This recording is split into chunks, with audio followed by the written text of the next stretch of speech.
महर्षयः सप्त पूर्वे चत्वारो मनवस्तथा मद्भावा मानसा जाता येषां लोक इमाः प्रजाः एतां विभूतिं योगं च मम यो वेत्ति तत्त्वतः सोऽविकम्पेन योगेन ಯುಜ್ಯತೆ ನಾತ್ರ ಸಂಶಯಃ.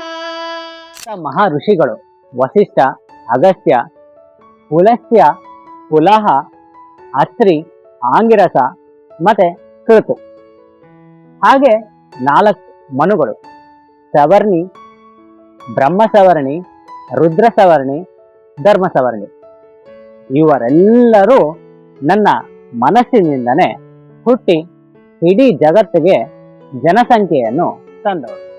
ಯಾರು ನನ್ನ ವಿಭೂತಿ ಯೋಗದ ಬಗ್ಗೆ ಅಂದ್ರೆ ನಾನೇ ಸೃಷ್ಟಿ ಲಯ ಕರ್ತ ಎಂದು ಅರಿತು ನನ್ನ ಯೋಗ ಶಕ್ತಿಯ ಬಗ್ಗೆ ಅರಿತರೋ ಅಂಥವರಿಗೆ ಯಾವುದೇ ರೀತಿಯ ಅಡೆತಡೆ ಇಲ್ಲದೆ ವಿಕಂಪನೆ ಆಗದೇ ಇರುವಂತಹ ಶುದ್ಧವಾದ ಭಕ್ತಿಯನ್ನು ಕೊಟ್ಟು ಅವರು ನನ್ನನ್ನೇ ಪಡೆಯುವಂತೆ ಆಗತ್ತೆ ಅಂತ ಇಲ್ಲಿ ಭಗವಂತ ಹೇಳ್ತಾರೆ.